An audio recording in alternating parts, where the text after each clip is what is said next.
Welcome everyone to the latest of the Embracing Our Heritage series, brought to you by the Immigrant Support Grant Program from the Government of Ireland and Your Dues Money. So now I'd like to present the chair of our event and our program, our Vice President, Marilyn Madigan. Thank you, Karen. And I'd like to welcome everybody to our Irish music and the Feis Musician. It gives me great honor to present our national chaplain and a very good friend of mine, Father Ryan. Father Ryan Duns was raised in a family that was embodied in Irish music in the city of Cleveland. He's probably the only one of 5 siblings that didn't take to dance. And thank God, because his gift to music and his gift to the Irish music dancers throughout Festiana in Ohio and in all of the United States has been a gift to so many generations of Irish dancers. So at this time, I'd like to introduce my good friend, Ryan Duns. Thank you.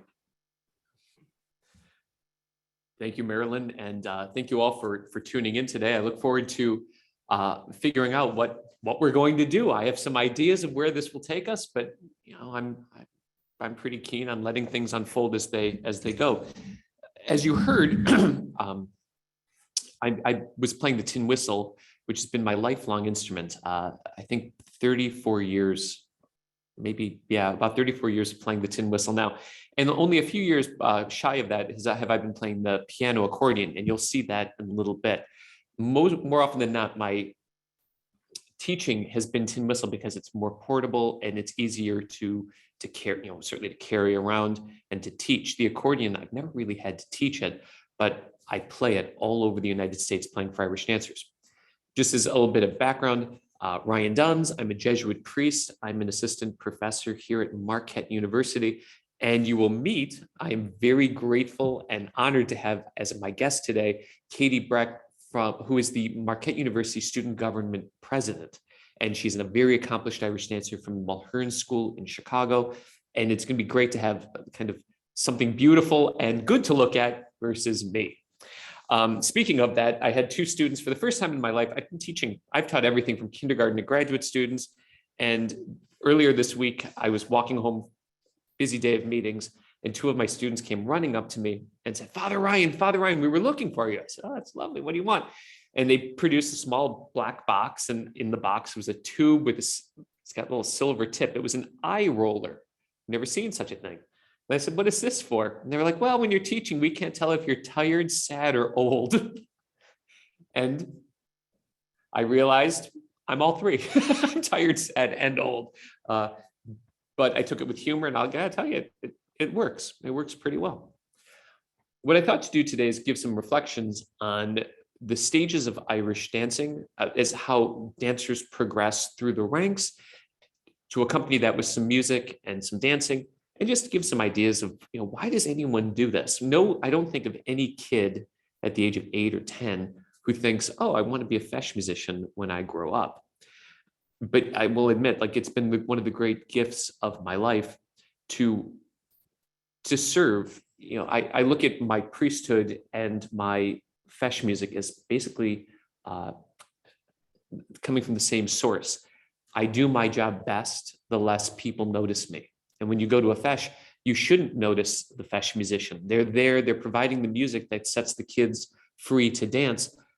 But if you're focusing on just the musician, you're missing something bigger. You're missing the people on the stage doing what they're called to do. And I think that's what priesthood and should do for believers, set people free to be who they're called to be, just as a good Feis musician recedes into the background, learns to disappear so that the dancers can appear. Now, if you've ever seen baby beginner Irish dancers, I just played for the McCarthy McNamara School's little class recital last Sunday here in Milwaukee. And they learned their first 2 dances are jigs, and then they moved to reels. So the jig, soft shoe dance. So Katie, do you want to come out? Yeah, sure. So this is a Katie. She's over here. Hello.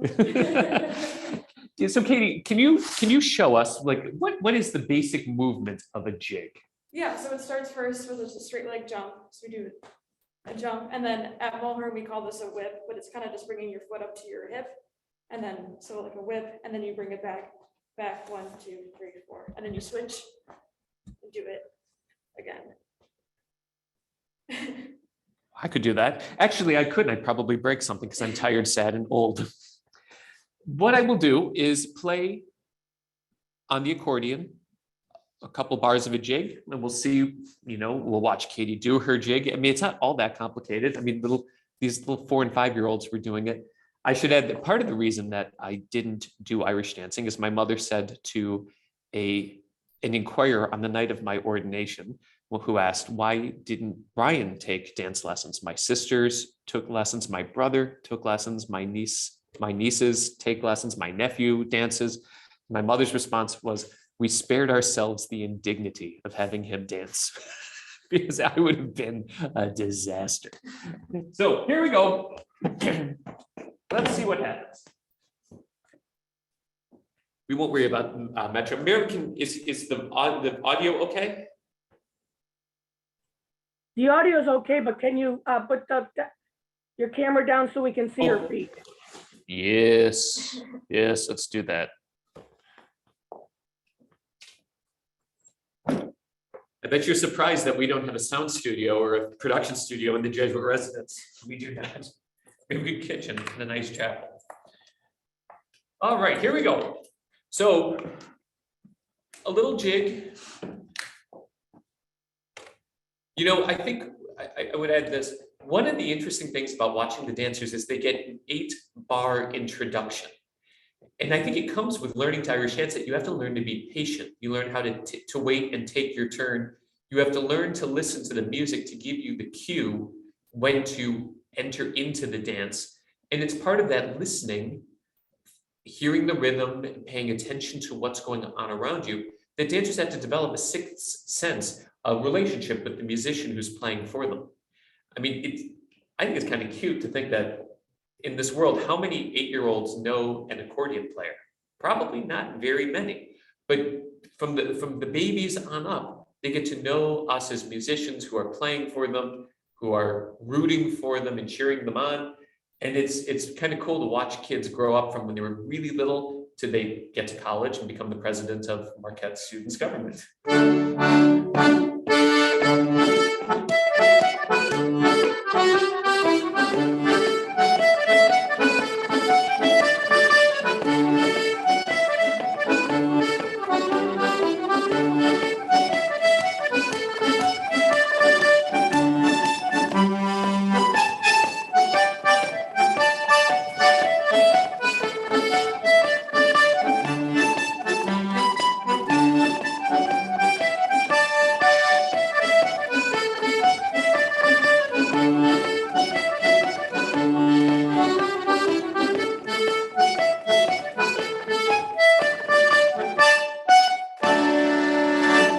There you are.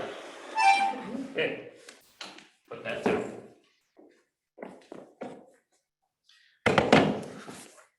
So we're back. Okay.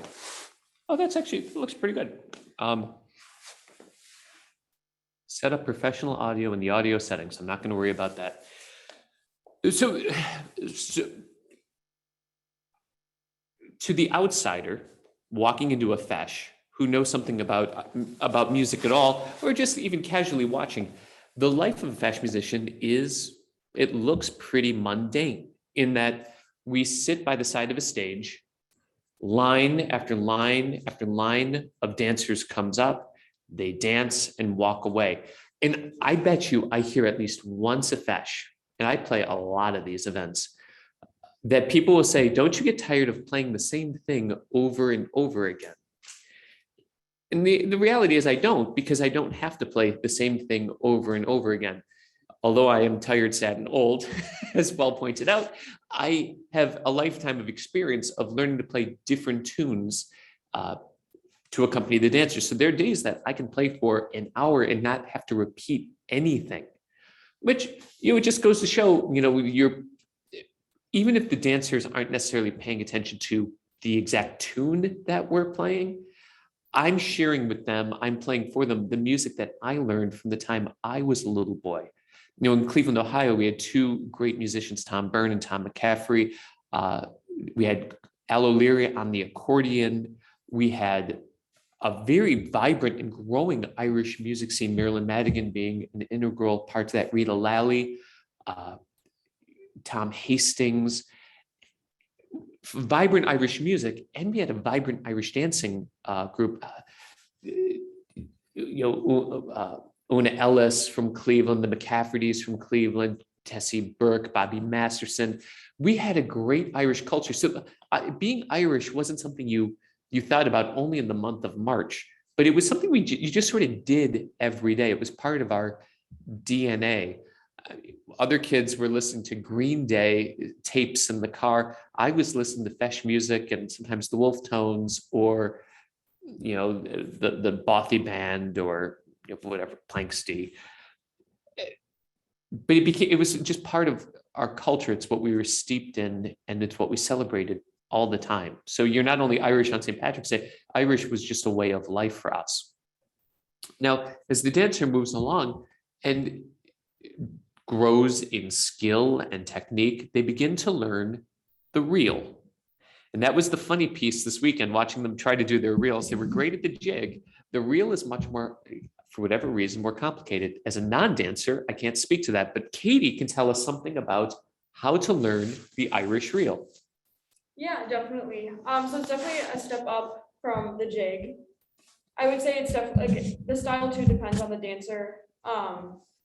But typically they start with like some easy steps, and then they can progressively more complicated and more challenging, the different combinations of the moves as the dancer progresses upwards. So when we at Mulhern, we teach them like a very basic step first. And then when they get to like much older, like the advanced levels, they do become more filled with like different tricks and things that really show off the different unique styles. I just offer this before I pick up the accordion again, and Katie will do a reel for us. I'm teaching a class to students, and we've been thinking a lot about, of late, music and art and dancing. And I led them in a meditation the other evening on the periodic table of elements. Not something one meditates about very often. But if you think about that maybe you've seen it like on the wall of a classroom, gigantic, the building blocks of all of nature. And if you look at all of those and you think about it, what about carbon or technetium or mercury or sulfur would ever lead you to believe that they would combine to form music, or that they would combine to form language, or that they would combine to form dancing? And that's what we're celebrating in a very special way, as Irish, is matter. The very building blocks of existence spring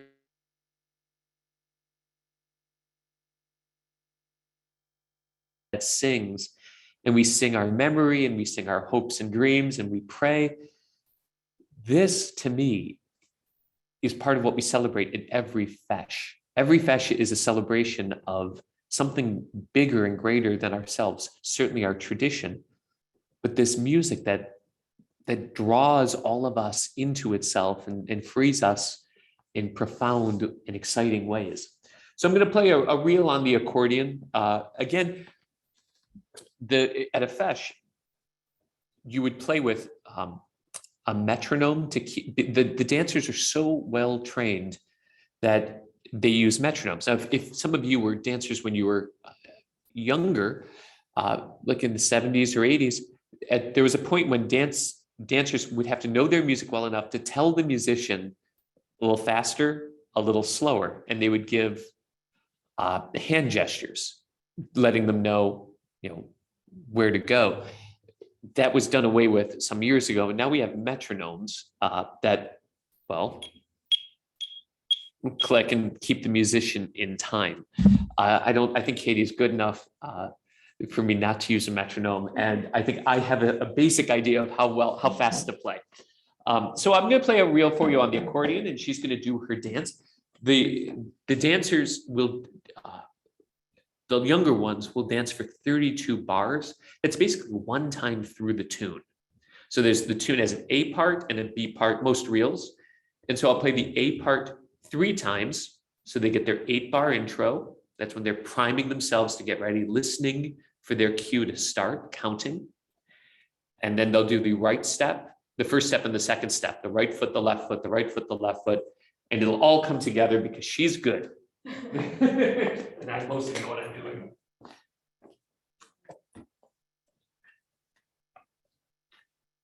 In case you're wondering, this is Carl, the accordion, Carl with a K, not with a C.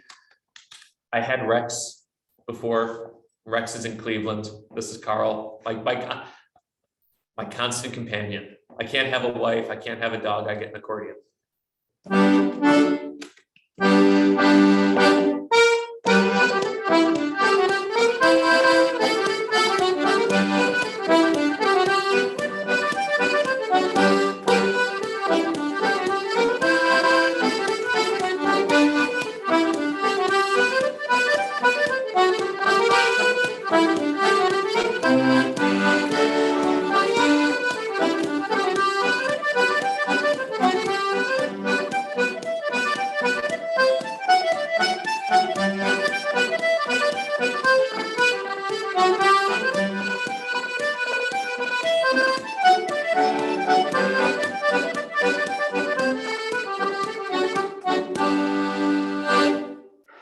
Not bad. Good. A little rusty.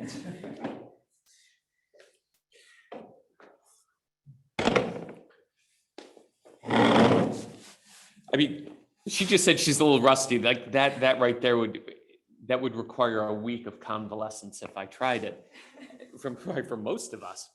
And, you know, I want to say of Katie, you know, she's been Marquette's student body president this year, exercising tremendous leadership with new initiatives on campus and being a real fabulous presence and role model to her fellow students, a model of justice in action, a model of faith in action. It's someone that we can be really proud of as a community, that she's carrying forth the values that we hold so dear to our hearts and making them present in a world that is so desperately in need of it. Before I move on to talk about the slip jig, I'd like to say, you know, I'm a professor. I read, I study, I think, I teach, and living in the Irish dancing, Irish music world has, I mentioned, one of the great gifts of my life. Part of it is because it's so different. But as a priest, you can imagine I'm mostly around, I live with all men in a Jesuit community. I was formed, within a clerical church. Living and playing and praying and working with strong women involved in Irish dancing, I think it's been the most formative influence, social influence of my life. I look back on all of the great role model women that I know through Irish music and dance, but you know, I think back to like a Maureen Hall or a Patsy McLaughlin in New Jersey, Maureen Hall, who was on the West Coast, Una Ellis, Tessie Burke, Anna O'Sullivan, Rita O'Shea from Boston. These sometimes fiery, strong-willed women raised families.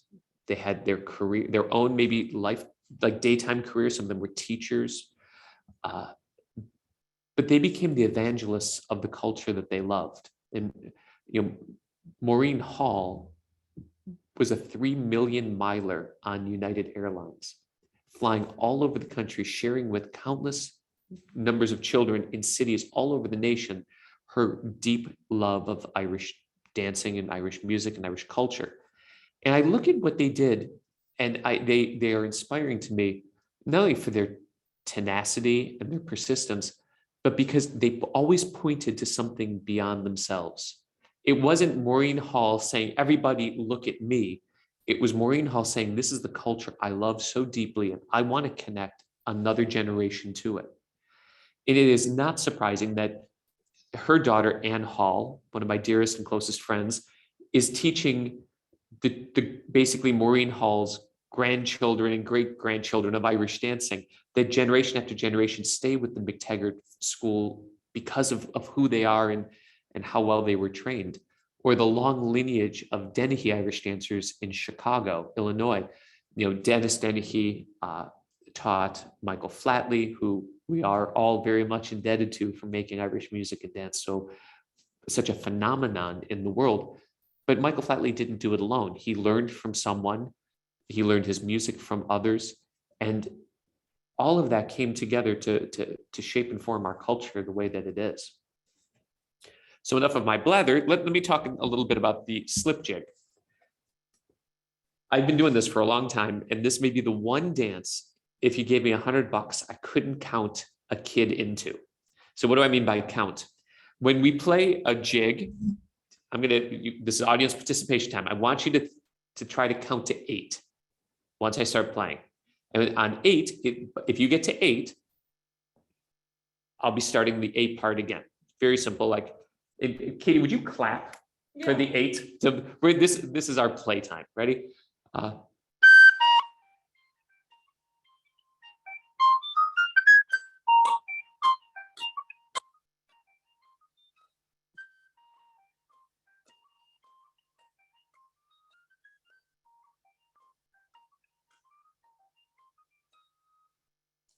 Okay, so the jig is pretty easy to count. And so you would count 8, 1, 2, 3, and 2, 2, 3, and 3, 2, 3, and 4, 2, 3. And then the kid dances on 8.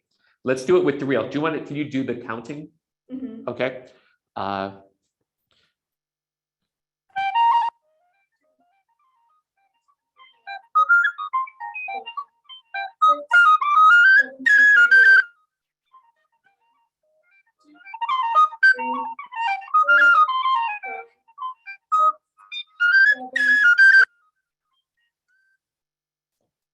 So there you have it. Like, fairly easy to count, and it's great that the little ones can do it.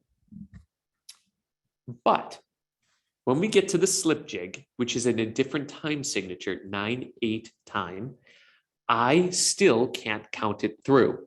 But Katie can, and she's going to do it. So I'm going to play it on the tin whistle once, and then we're going to see, how we use our skills as good listeners and rhythm to get into the dance.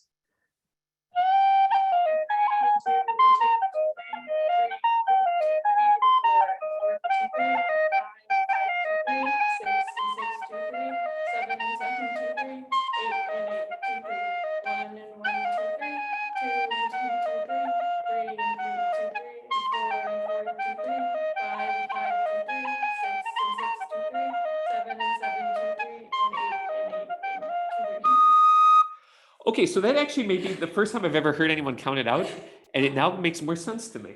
Yeah. I am learning something. I like it. The slip jig would be, in my estimation, one of the more elegant of Irish dances. Graceful, lots of extension, lovely rhythm as the dancer moves around the stage, trying to, in union with the music that is being played. Do you have anything you'd like to say about the slip jig? Do you like slip jigs? I do like the slip jig. The slip jig was one of my favorite ones, other than the reel. I think I liked how it was like a lot different than like the energetic dance of the reel. And typically too, we're told it's like a very graceful dance as well. So grace and beauty all combined. That's what Katie's here for. Beauty and the Beast. So I'll just play a very simple slip jig, and she'll do as much of it as she can, and we'll see where that takes us.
check our chat really fast.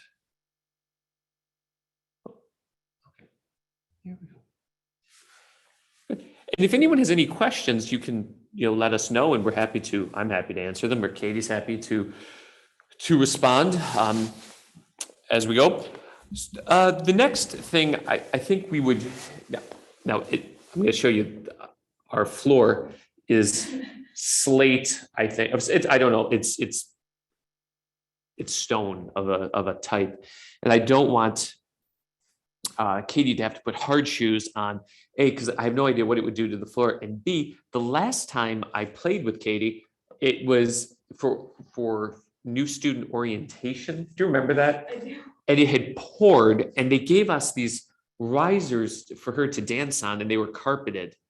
Rain and carpet, not a good thing to dance on. And did you break your ankle? You didn't break it. I sprained it. She sprained her ankle. For love of Irish dancing, how many sprained and turned ankles? So I'm not going to do that to her again. So we're going to transition to to talk a little bit about hard shoes, and then we'll see where that takes us. Do you have one of your shoes with you? I do. I can go get it. I'm gonna do a little visual aid. As the dancers progress from baby beginners, tir na nog, first feis, beginner, advanced beginner, they move into novice and prize winner, and then preliminary championships and open championships. So the progression of Irish dancing, there are multiple stages, just like being in life, going from kindergarten to primary school to junior high to high school. As they become more proficient at dancing, as they learn to control their bodies, control their arm, keep their carriage straight and upright, learn timing and rhythm, learn how to start and stop on time, or at least when they're supposed to, they eventually get heavy shoes. And if you've seen Riverdance or Lord of the Dance, those really spectacular group numbers when everyone's dancing in a chorus line and their feet are making tremendous noise, well, they're making noise because they're wearing hard shoes. And the hard shoes have they're hard because they make noise when they hit the ground. So there's fiberglass heels and a fiberglass tip that, as the dancer does the dancer's thing with the ankle and the foot, it creates a rhythm.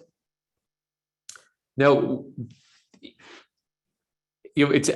I've never had to explain this, and it's sort of like a narrative form, and it's funny because I take for granted that, well, of course, novice dancers or advanced beginner dancers doing a treble jig or a hornpipe, these are dances that are slowed down somewhat.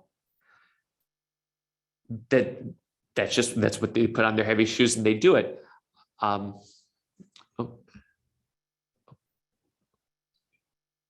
Okay. Hope they can't see your feet. We'll correct for seeing your feet in this next one. Okay. Well, let's take a treble jig. So as I said, I'm not going to have Katie put her heavy shoes on in here because I don't want her to break anything herself or or the altar. A treble jig is but it's been slowed down to allow the dancer time to you make use of the rhythm that is available to him or to her. And so if the normal jig tempo is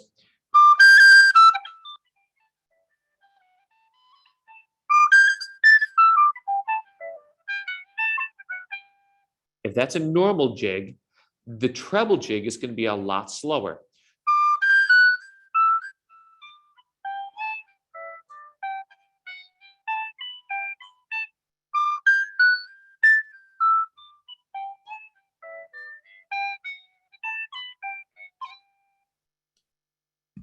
And it's because the dance has been slowed down, the music is slowed down, that the dancer has more time to use her skills to create rhythm with that and to accompany the music or to allow the music to accompany her. So what I'll do is I'm gonna get the accordion. I'm gonna play that a little bit for you. One thing I would also mention, because it comes up from time to time, like, why don't I play a tin whistle at the Feis? I've played the tin whistle at the Feis one time in my life. It was back in Louisville, Kentucky, about 20 years ago. Yeah, about 20 years ago. And we landed in Louisville, and another musician who was with me, her accordion had been smashed on the flight. And so she needed to play something. So she played my accordion, and I had tin whistles in my bag. Now, as you can see, just from the way I hold the whistle, your lips have to form a seal around this. I'm never at a loss for words, but I didn't want to talk again at the end of that Feis day, because it was just so much lung pressure, so much holding the tin whistle. The tin whistle is not very loud compared to the accordion, which has a much fuller sound. It was very, very difficult. So I've never punished myself again that way. I always play the accordion at the Feis. So you'll get a little bit of a sense of the rhythm. And I'm going to change the sound of the accordion a little bit to lighten it so that you can see more of what Katie is doing as she dances.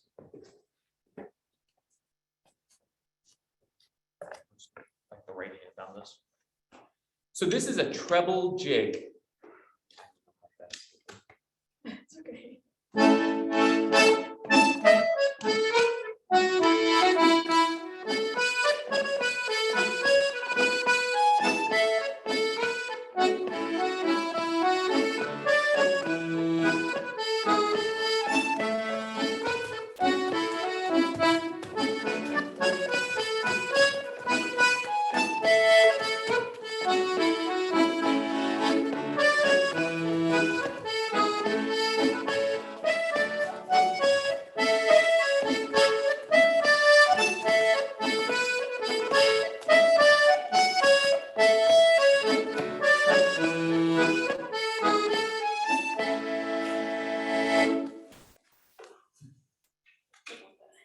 That was very good. Thank you.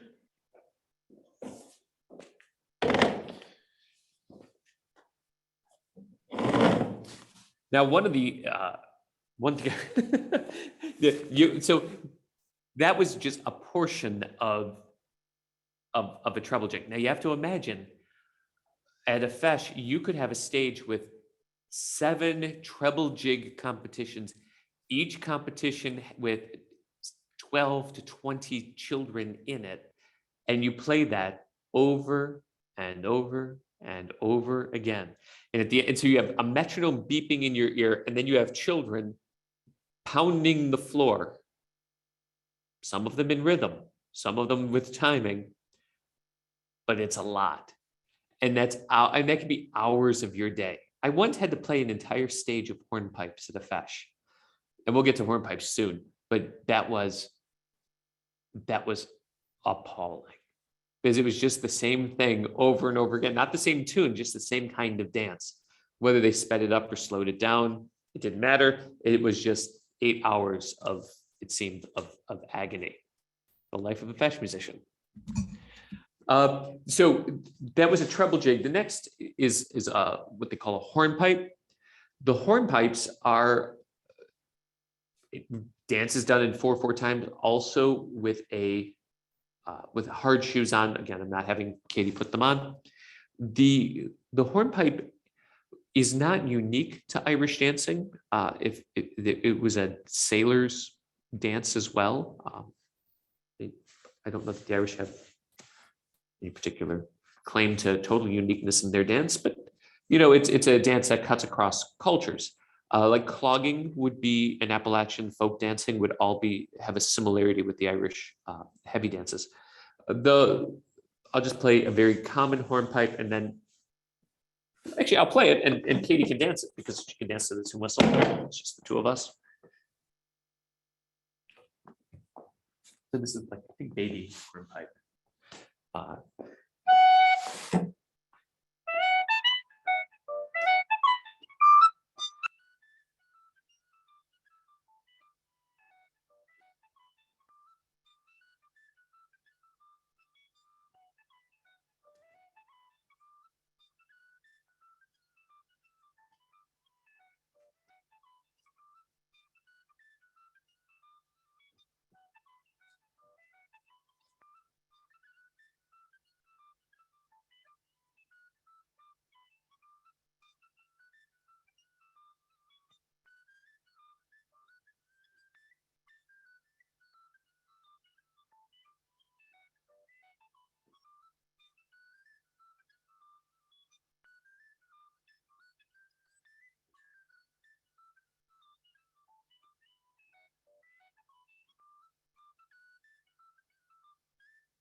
feel like FDR in the fireside chat. I just have my own, except it's quieter.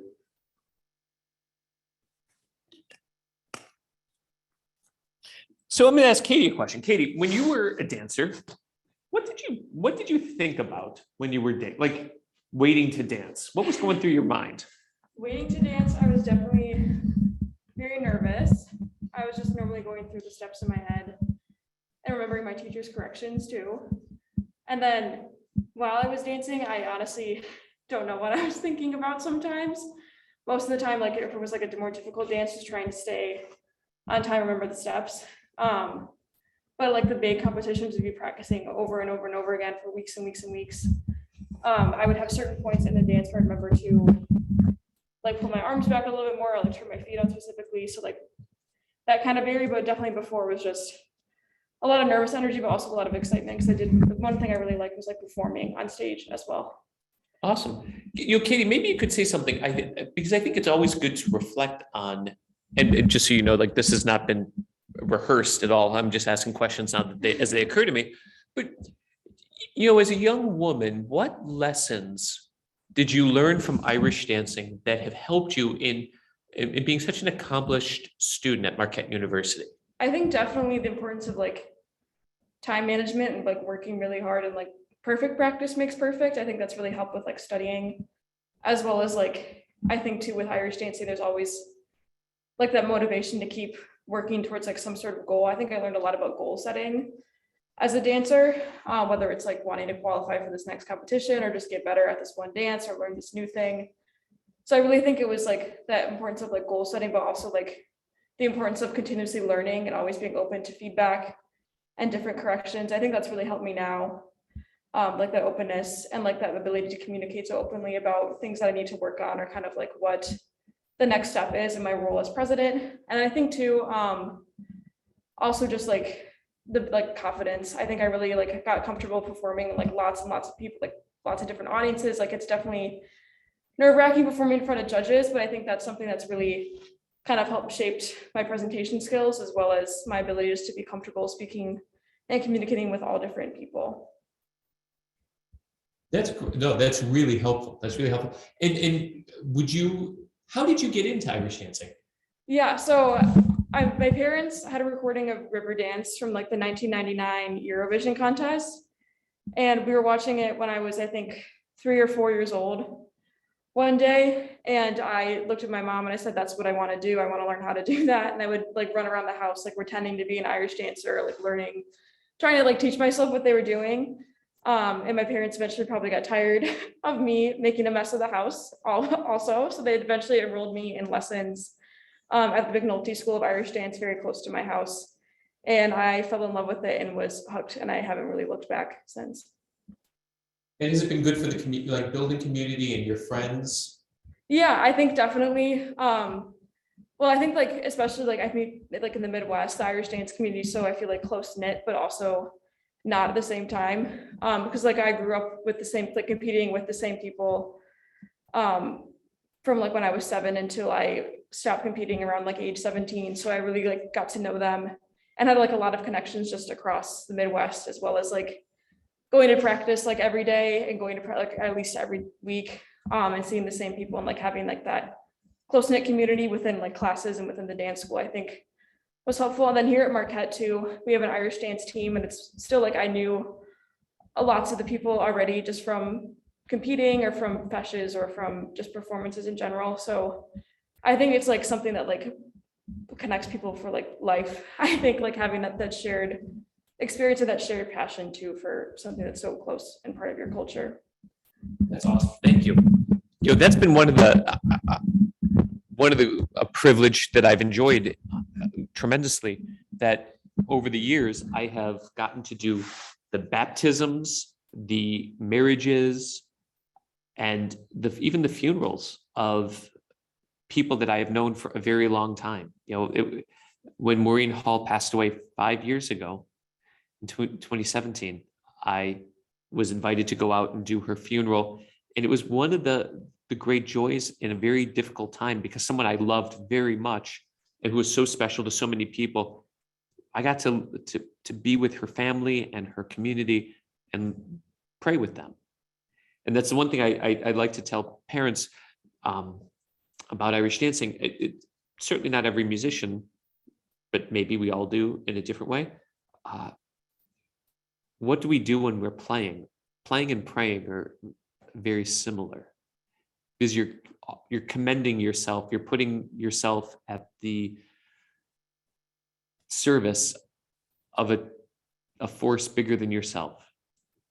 And so when I have a kid on stage, whether it's the first time this kid's on, dancing by herself, or if it's a world champion I get to play for, there's a level of prayer that goes on. And it's not just like, oh God, don't let me make a mistake. It's, God, let this kid do what you've given the talents to do, and let that shine out. And because I think that's where we glorify God, is by using our gifts and talents in really profound and special ways.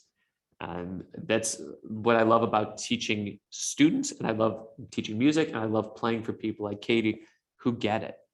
And we can look at Irish dancing and say, oh, it's so expensive, it's so commercialized.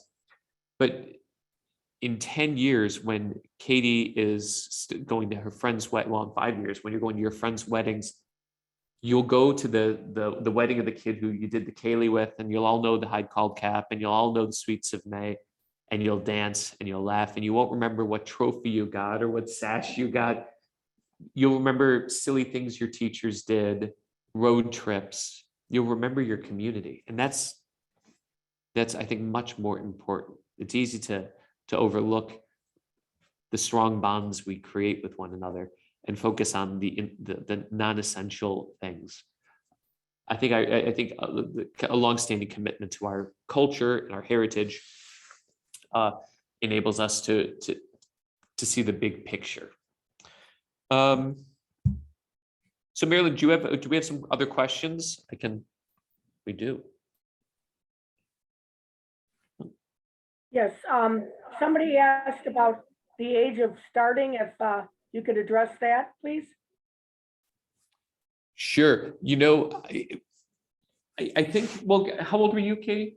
I was 5 when I first started. Katie was 5, and this last weekend, 5 was probably a pretty good age for little kids. But the range of start times for Irish dancers, it's all over the place. I have seen 8-year-olds at their first fesh, 12-year-olds at their first fesh. My sister is dating a young man whose mother picked up Irish dancing much later in life, when she was 29 again. and she is an adult Irish dancer, went to a competition that my sister was at, and Hagen met Michael, and maybe he'll be part of our family soon. But that great, I think Irish dancing, it goes beyond any particular age. Now, I think if you're going to be a world champion, starting younger is ideal. I'm 42, and my world champion Irish dancing days never existed. And even if they could have, I wouldn't be able to do it now. But starting them young and getting them into that community. My nephew, Khan, was the Irish dancing baby that was featured on, I think, Irish Centrals. There's a video clip of him doing the Vanishing Lake set dance, dancing in his diaper. Khan, his feet are always moving. And he's now 5. So yeah, I mean, but it's never too late to start. In Chicago, just last night, I reposted on Facebook, Kathy Dennehy is offering Kaylee lessons to Irish dancers. So if you're in Chicago and you say, you know what, I've always wanted to learn how to do the Siege of Venice and the Sweets of May, or some, more the team dancing, well, you could sign up. It's great aerobic exercise. It's a great community. You have a great teacher, in Kathy. I mean, there's so much to be gained from it. So it's really never too late to begin. I did see a question about from Mary about time signatures. So yeah, that's a great question. Irish jigs are in 6/8 time. Reels and hornpipes are in 4/4 time. Slip jigs are in 9/8 time. And slides are in 12/8 time. I think that's right. Just as a funny thing to note, there are a number of Irish musicians who do not read Irish music. My teacher was Tom Hastings. He made us learn to read music and to learn by ear. But like the great accordion player Chris McLaughlin, I don't believe he reads music at all. And that leads me to this: who are some of the musicians currently composing jigs and reels? That's a great, I think one of the better known composers now, Francis Ward in Ireland, is composing music. Sean O'Brien from Canada, originally from Australia, is a fabulous composer. He composes quite a bit of music for the dancers. The Feis app, the FEIS, Feis, that is an app. Do you have the Feis app on your phone? I did. I don't have it any. I can always. Yeah. download it, but Yeah, I I mean, have it. people have the Feis app, and you can download music and play music through that.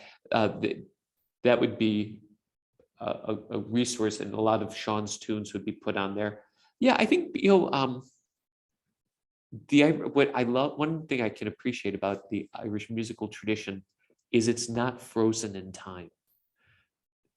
There's continuity and change. The tradition evolves. So the music that I learned to play from Tom Byrne and Tom McCaffrey and Al O'Leary when I was a kid, I'm still playing, and I've taught to other students. It sounds very different today, both because of innovations in music and skill, but that music lives on. It's a living tradition, and we are only enriched the more creative musicians put the music out there. Is there any sean-nós dancing in the US? There is. Kieran Jordan would be a big sean-nós dancer in Boston. Niall O'Leary. Do you know who else would teach? I'm not 100% sure. I know there's some schools in the Chicago area, just because someone had mentioned something to me about it one time. But Do you know how to do it? I don't. So sean-nós dancing, I think it's super cool. That would probably be the only thing I might be able to do. It's a beautifully rhythmic form of dance where you don't have necessarily the precision, but it's emphasizing the rhythm and just sort of like letting the whole body get into it. If you look that up online, there's undoubtedly hosts of great examples of good sean-nós dancing that you could find on YouTube. Are there any other?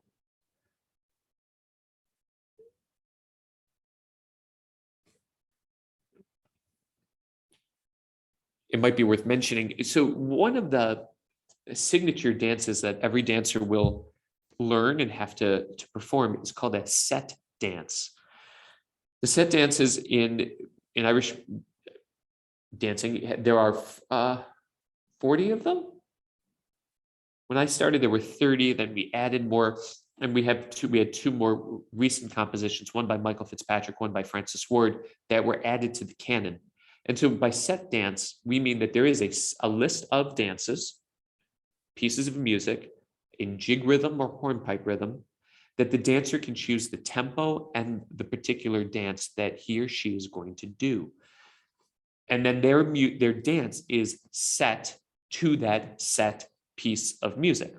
So Katie and I, a little bit earlier, were talking about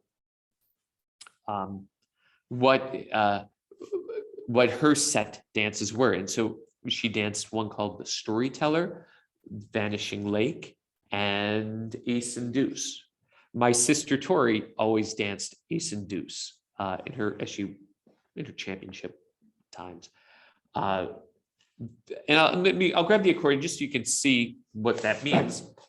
Maybe you could do something with The Vanishing. Yeah, I Okay. still remember it.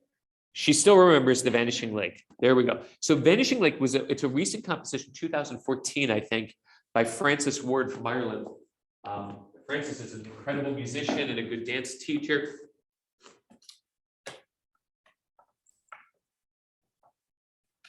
Let's see what we can do.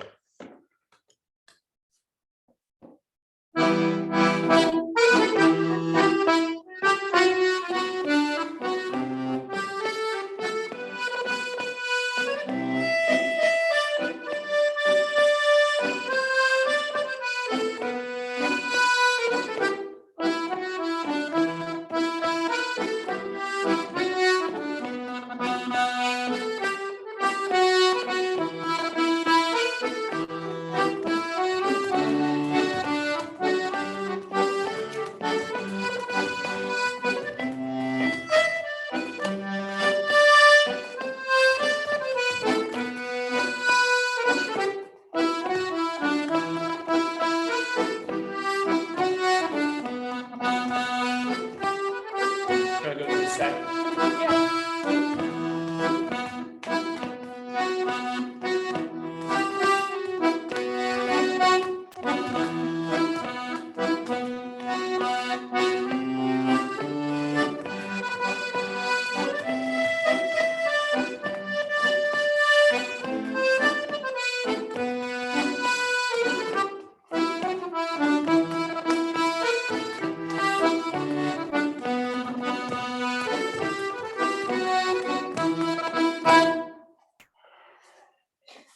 That was good.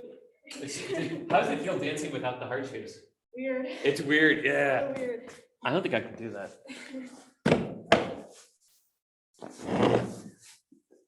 So there you have, at the end, at a fesh or a major competition, you would have the dancers would come out and they'd do their first round, usually the heavy round, like so the hornpipe or a treble jig. Then they would come back in the soft shoes, like Katie has been wearing all morning.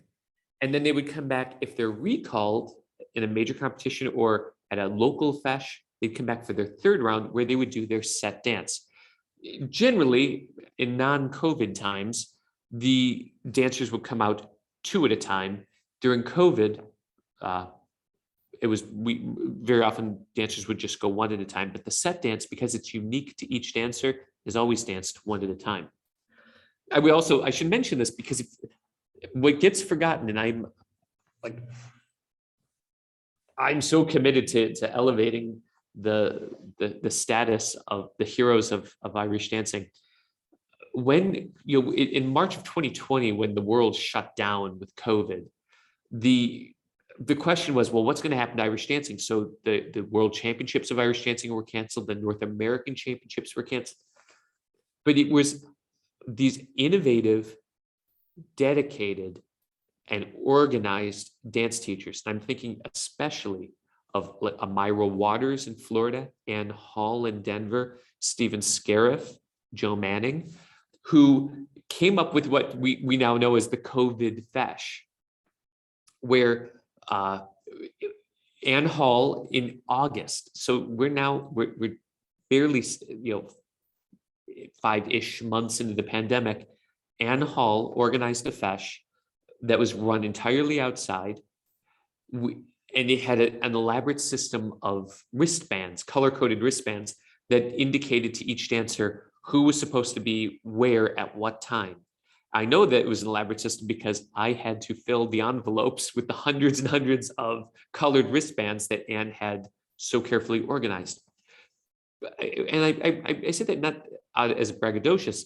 I say it because they are so committed to continuing their tradition that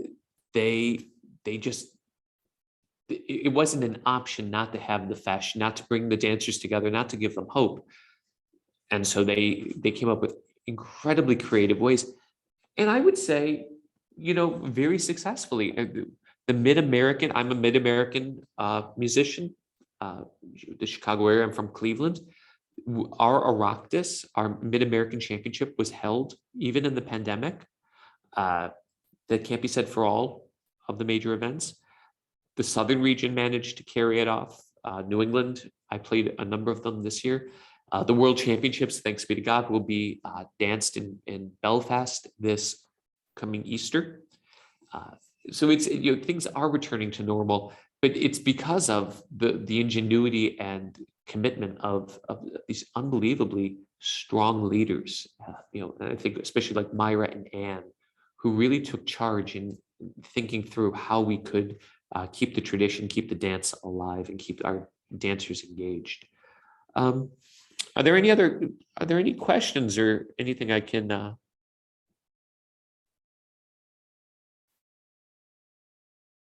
Yeah. Well, Ryan, you addressed the World Championship. And since we are in the time of the Winter Olympics and we know how important it is for the competitions to continue, can you explain how somebody would get to be a participant or a competitor in the Oireachtas, the World Championships of Irish Dancing, and the importance of the local festivals? Thank you. Oh, I'd love to say something about that. So a local fesh can be run by a local Irish group, or more often than not anymore by local Irish dancing teachers. We bring in certified adjudicators and qualified musicians to play and assess the dancers. Over time, based on the number of first places and the developing talent of the dancer, they will move up in what we call the grades towards championship level dancing. And at that championship level, they are then qualified to go to regional, national, and world championship competitions.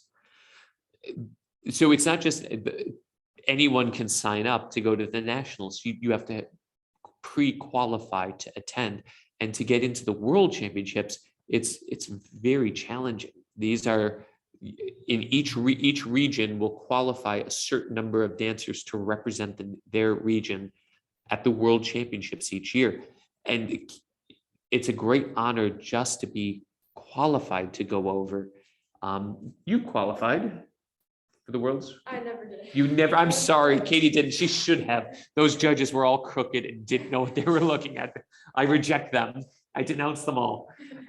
But what was that like dancing at the Oireachtas? And so the Oireachtas is the big qualifying competition to go to Ireland. Yeah, it's definitely very, I would say it's very intense sometimes. I always had a lot of fun too, because it was always over Thanksgiving. So we'd go for like at least a 3-day, like it would be like a 3-day event. And so I thought it was really fun, just like being in a new place. And I really liked the pressure of it sometimes, because I felt like that made me perform better. It were very, very long days. We'd be up at like 5, wouldn't go to bed until like midnight every day. So, but the first day would normally be the solo competition where individual dancers could qualify for the world championships or the national championships. And then the second day would be the team competition. And the teams were always with us like a bit more fun and a bit like less pressure than the individual competition, I think. But still, like, I know that there's schools that they really develop those a lot. And then it would conclude with the solos for like the younger dancers on that last day. That was awesome. Thank you. Is that helpful, Marilyn? Yes, it was. And thank you very much, Ryan and Katie, for sharing your knowledge about Irish dancing and your experience as a Feis musician. The ladies, Ancient Order of Hibernians, cannot be so proud of you, Ryan, and all you've done for us and for what you have done for the children that are promoting our Irish heritage. And as this program is embracing our heritage, and we're only about a month away from St. Patrick's Day, everyone will be able to see the children that go out and dance around St. Patrick's Day, give back to their communities, going to senior citizen places. It's amazing. We have a proud and rich Irish culture, and that's why the Ladies St. Order of Hibernians has this Embracing Our Heritage program. Next month, which is month, we know we will all be busy doing our parades and our masses and all our other cultural activities, but the ladies will have 2 programs highlighting part of our history. The first one will be on March 5th. We will be highlighting the Leadville Miners Memorial that is going to be dedicated, hopefully this September, to honor the graves of 1,000 silver miners in the Colorado hills. And that'll be March 5th at 11 o'clock. And again, for those miners to get out there had to be a way to get out there, and that was the railroad. And we're going to have a program at the end of the month, March 26th at 11 o'clock as well, on Baltimore's Irish and the building of America's first railroad. So thank you very much for participating with us today, and we look forward to seeing you at many more of our activities. Thank you, and I cannot thank Ryan and Katie enough for presenting such a wonderful program. Thank you.